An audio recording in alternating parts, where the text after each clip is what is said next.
Hi, welcome to VideoCreditScore.com. I'm Andy, your host, and we are going to talk about the elderly. Well, it's not really elderly because it's over 65. So you're over 65 and credit, what should you do? And the answer to this is not really straightforward, but hopefully if you're over 65, you're no longer in a credit building place. You're hopefully in a credit preservation place, which means you already have your house, you've got the credit, hopefully your house is paid off. That would be really good. If it's not, hopefully you're not needing new credit, you're not opening up home equity lines or trying to take money out of the house or doing anything with credit. Hopefully you have all the credit cards you have. So it's all about credit preservation. So the first thing I want you to make sure you avoid is a scam that's out there where people are going to contact you and say, hey, I will pay you money so that somebody else can be an authorized user on your card or your accounts. And what they're doing is they may pay you $100, but they're getting a lot more money from somebody else who's got bad credit, and they're using your good name and your good credit, and your credit's going to go down.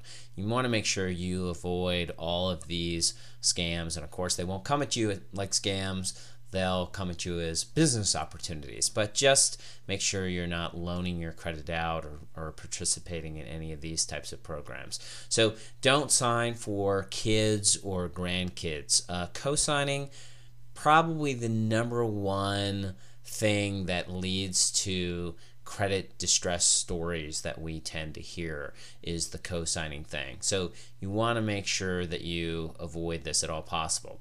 Consider a score monitoring product. This is a good idea just so you actually have a system for checking your score. At the very minimum, you want to check your credit once a year through annualcreditreport.com.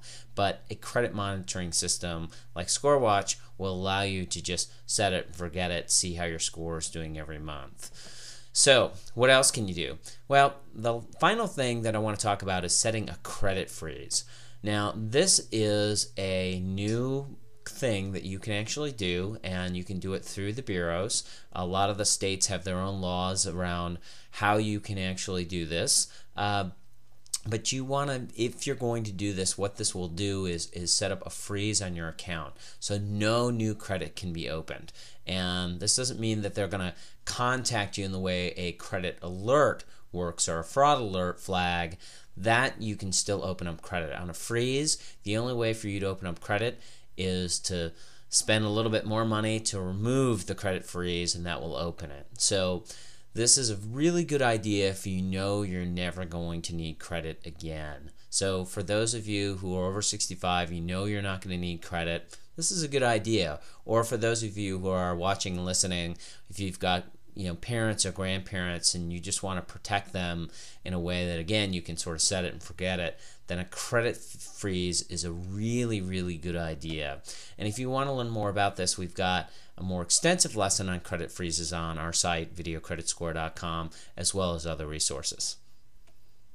Remember, everyone's situation is different. Be sure to contact a financial advisor or a credit counseling professional before making important financial decisions. This video broadcast is for educational purposes and not a substitute for receiving personalized professional advice.